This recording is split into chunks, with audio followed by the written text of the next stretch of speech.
Well, welcome to West Country Wanderings and welcome to another one in my canal series. This is a very short update. It's an update in my Stroudwater and Thames and Severn canals update, so I've entitled it 17A. There's going to be a much longer and more in-depth one coming up over the next couple of months. But I thought, as we've gone into the new year, here we are now in early 2025, I'll bring you up to date particularly on three pieces of news that have come to my attention here recently on both the Thames and Severn Canal and on the Stroudwater. One of those is a quite contentious issue, which I'm sure you're watching this, you'll probably realise what it's about, and we'll talk about that after the first item shortly. I normally like to bring you lots of good news, and this is like a happy diversion away from all of the chaos that happens in the outside world here on West Country Wanderings. But today, unfortunately, I have a bit of sad news to bring with you, and I hope to bring you a very kind of balanced and level-headed report on the situation, which is just up there, just by the bridge. So we'll talk about that. But before we talk about that, a couple of other things. In that direction, before you get to Easington, there's a bridge at Bonds Mill. In fact, there used to be a gunnery tower there in the Second World War. And over the top of that, there is that odd bridge, which is a plastic bridge. And from there, in this direction, for about 100 metres or so, there is a new load of shuttering. I think it's called Armco, one of the two. I'll put it in below. And it's like a load of pieces of grey sheeted metal, which are inserted into the canal bank. And the reason for that is to stop the bank collapsing. Now, you've probably heard in the news recently, very, very sad news on the Bridgewater Canal. That's nothing to do with the Bridgewater in Taunton in my area in Somerset, but Bridgewater up there in the northwest. A terrible collapse has happened there with the embankment. I won't go into details about that. That's not my area. There's plenty of YouTubers that have been covering that if you want to watch those. I'll put a link to a couple of them in the description of today's video. But to prevent that happening here on the Stroudwater, the Cotswold Canals Trust and the Stroud Valleys Company, SSVC, isn't it? Stroud Valleys Company, they have put this shuttering at Amco along there, along the towpath. Unfortunately, it does reduce the visibility as you're walking along the towpath, but the wider concept of that is to prevent the same thing happening here as what has happened at the Bridgewater Canal. So look out for that. It's only a temporary measure at the moment, but hopefully it will be kind of prettified as we go on, but it's to stop it collapsing. So that's that. The next item I want to talk about isn't actually on the Stroudwater, it's over on the Thames and Severn Canal. In fact, a couple of miles to the east of the town of Stroud in Brimscombe. Now, Brimscombe Port was formerly the headquarters of the Thames and Severn Canal Company. In fact, it was a transshipment point between the two canals. Though it wasn't where the Stroudwater and Thames and Severn Canals meet, that's actually it. Bridge in the town of Stroud. It was used where they would exchange goods because, well, effectively you got two, in railway terminology, two gauges, the difference between the two, and two different types of freighting boats. You had the Severn Trows, of course, coming along the River Severn, along the Stroudwater, and the Thames barges with different widths. So sometimes they needed to move freight between those and store goods there as well. There was a large building there. There's a mill there, which is owned by Stroud District Council, and that's part of our story. Recently they held a meeting for Stroud District Council, and there's been a delay. I have actually filmed there before, not filming it there today, but I have filmed there before, and when I did that about 2021 going into 2022, they were going to clear the site. There was a delay because they found asbestos in one of the roofs. The asbestos was removed and the site has been completely cleared. Well, since that site's been completely cleared, nothing has happened to the site at all. Now, it was formerly owned by the Stroud Valleys Canal Company, the SVCC, which I mentioned previously in the video, and during a long, complicated sales negotiation, it was sold. To cut a long story short, it's now owned by, yes, an American company called Blackstone. The reason they got hold of it because they acquired a Welsh property developer called St Modwen, who now effectively are controlling the development in that site. And there's been stumbling blocks with money. Money always comes to these things, doesn't it? And nothing has happened, as I say, since those buildings were demolished. And it's an important part of the restoration of the Cotswold Canals, because a new section of the canal needs to be dug through the Brimscombe Port site, because it was infilled completely in the 1960s.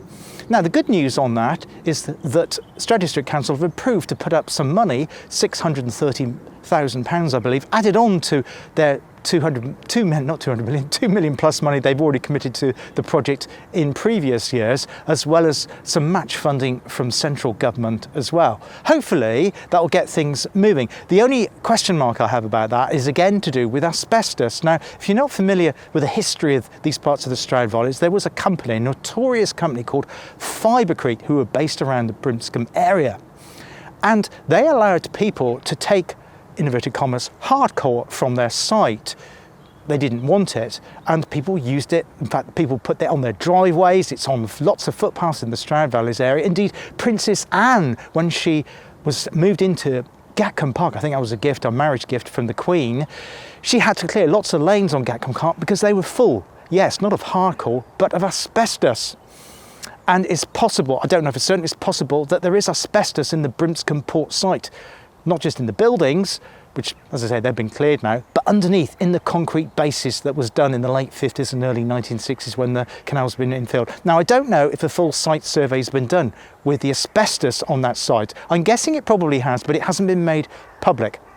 So I think that might be a potential future stumbling block. But overall, it is good news, because it means, hopefully it'll move that logjam of money, and some Modwen stroke American company Blackstone can start doing development in Brimscombe Port and get the canal cut back through that important site, the former transshipment port there on the Thames and Severn Canal. I'll keep bringing you news on that one in future updates here on West Country Wanderings. So yes, a bit of a chilly morning as I film that. This is Nutshell Bridge here on the Stroudwater, and yes, as you can see, it is iced up, much of it, including the ocean, which is what I'm going to be coming on to now. So what's all this got to do with my regular updates? Well, I just wanted to clarify a few things, and because it has created a lot of bad feeling in the local community here in the Stonehouse and Stroud area to do with the canal. So what's happened? On the 3rd of December, a dredger, which is owned by the Stroud Valleys Canal Company, was working in the ocean area together with another dredger, I think owned by the Cotswold Canals Trust. They were dredging silt around the ocean area. They possibly could have been looking at the leak. There is still an ongoing leak of water coming out of the ocean, going down the lane there, heading underneath the what was the Midland Railway viaduct. That's not the issue. During the course of working and dredging and that type of thing, unfortunately the dredger owned by the Stroud Valleys Canal Company capsized. Not only did it capsize, but it capsized in the worst possible place possible. And that is directly underneath the railway bridge. That is the railway bridge which I covered back in 2021, which was actually replaced over Christmas period 2021 going into 2022. And because it's directly underneath the railway bridge, it means it's in a very awkward place to extract, because you can't put a crane jib there because of the height of the bridge. Okay, so the dredger is there. It's still in the canal. I'll insert some photographs I took yesterday and some video footage I took this morning. And as you can see, it's in that place there. Now, for a while, it just stayed there while they were thinking about what they could do about the problem. Unfortunately, the weather worsened. As you can see, we've had lots of cold conditions. We've had a little bit of snow, but not too much in this part of the Cotswolds. And that constant freezing and thawing has caused an issue to happen. And the issue is that the oil in the sump of the dredger is leaking out of that dredger into the canal. Now, to prevent it escalating, volunteers from the Cotswold Canals Trust have put in a couple of booms, one on the site going towards Bonds Mill and the one in this direction heading towards the churchyard here at St Sire's and down toward Nutshell Bridge. They've also put in recently, last Wednesday in fact, some pads, some oil absorbent pads, which are yellow and white coloured, as you'll see in the photograph I'm inserting now, which should be absorbing the oil. Unfortunately, that doesn't seem to be working. In actual fact, a few days ago, very sad to report, a kingfisher died because it flew underneath the bridge. As you probably observe, if you've ever walked along a canal, you'll sometimes see kingfishers, and they dart along canals, don't they? And they like going through bridges. Unfortunately, it landed down, maybe hunting for a fly or something, and got one of its wings caught in oil, licked the oil off, and has sadly passed away. Unfortunately, I also observed a swan going around the ocean yesterday. It does look low, I can't be certain of this, it does look like it has got a bit of oil on one of its wings as well. So the Gloucestershire Wildlife Trust are aware of this issue, but my concern is, and I'd like to be very, very balanced, and I don't take sides on the channel, I'm not a spokesman in any way for any canal trust, and I do like to support the canal trusts. I don't think enough is being done to protect the wildlife in this area, I'm sad to say, and I think more could be done. And unfortunately, we don't seem to be getting more news out of the Stroud Valleys Canal Company, who are the owners of the boat, the Dredger, and they of course are ultimately responsible for getting it back out again. Of course, the Cotswold Canals Trust and Cotswold's Canals Connected, who have got, that's one arm of the Stroudwater Canal, have all got interests in this as well. So it's a bit of a complicated situation, and it is a bit sad the way it's turned out with the damage to the wildlife. I do hope it will be resolved ASAP, and before the dredger can be taken out, I do hope that more safeguards can be put in to protect the wildlife in and around the area of the ocean. Now, as soon as I have some more news in terms of speed, the easiest thing to do is have a look at my Facebook page. I will put updates on there, which is just West Country Wanderings. So I'll belong to Facebook, tap in West Country Wanderings, and if you just request to join, I'll invite you in. You can see the updates. Any news I have, I'll put it on there. But I'll have some more news to bring you on that, well, hopefully positive news, in the next full update, which will be landing in the early spring update number 18. Thank you.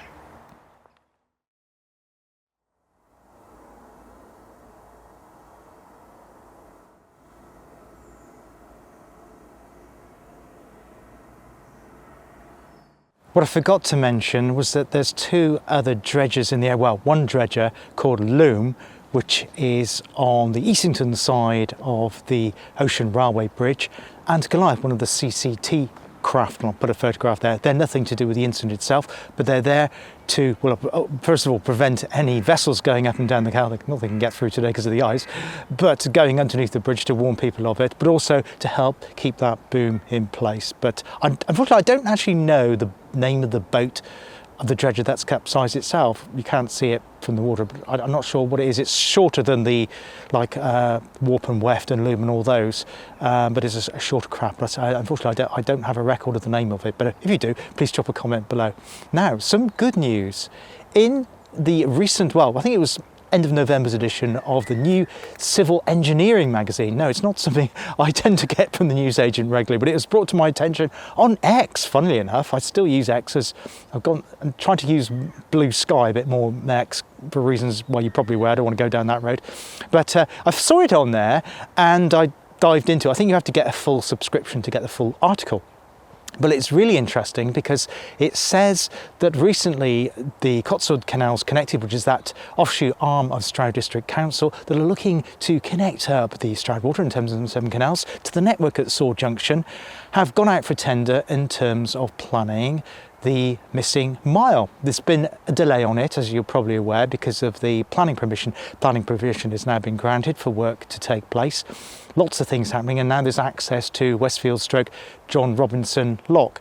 Well, in that area they need to build a new aqueduct to take the canal over the Oldbury Brook. Now the Oldbury Brook kind of wicks its way down from the Cotswold Hills and winds its way round to the edge of the town of Stonehouse, making its way eventually into the River Froome. And there was a small aqueduct there originally, and the whole lot was obliterated during the construction of the M5 and other ancillary bits to do with utilities. So it hasn't been there for a long time. Of course, Westfield Lock was completely buried, almost completely buried in the field, with just the bridge sticking out. The lock has nearly been completely restored. Well, there's still some work to be done on it, but that hopefully should be restored by the end of this year, 2025. And hopefully also this year, they can start work on construction with the plans.